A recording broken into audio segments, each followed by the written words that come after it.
When Family Guy decides to make their own horror movie, you know things are about to get insane. On a stormy night, the four guys end up in a full-on standoff with guns drawn.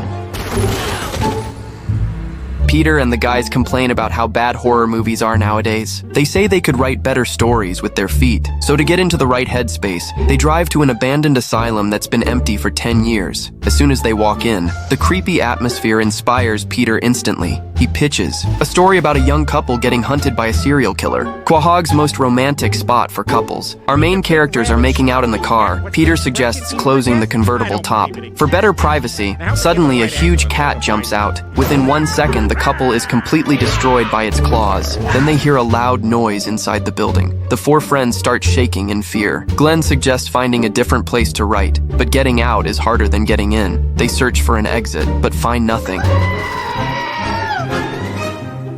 Sorry, guys. Somebody emailed me a video of a sheep screaming.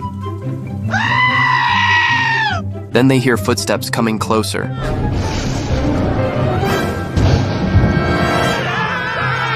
Everybody run!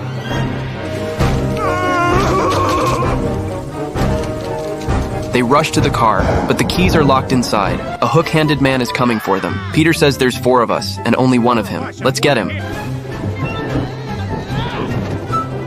Turns out the hook guy is super weak. They beat him up easily. He collapses to the ground. Peter realizes he's wearing a security guard uniform. They wonder why he has a hook for a hand. The man explains he's a war veteran. He lost his right hand in Vietnam while saving a teammate. Right after that, he dies. Glenn wants to call the cops, but Joe says don't do that unless you want to spend the rest of your life in jail. The 4 agree to cover it up. They bury the body in the car on the spot. Heavy rain washes away all the evidence, but deep down, they're all shaken. Nobody wants to be known as a killer. On the way back to town, everyone is silent, but when they get to the bar, Glenn flips on them. He pins the whole thing on the other 3. Quagmire, you were there with us. You're so weird. Last night I was in St. Louis. I even have a picture.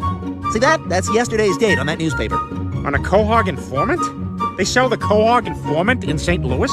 Probably, but good luck with that whole you 3 and not me killed a guy thing.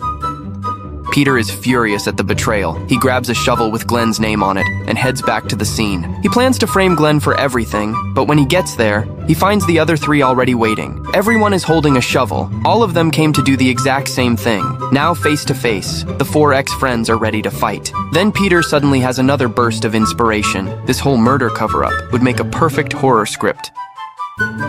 After days of hard work, their new movie is finished. It premieres in theaters. It tells the whole story, the murder, the betrayal, the darkness in human nature. After watching, they reflect on everything. Then Cleveland spots a newspaper, front page headline, Hook Man Missing.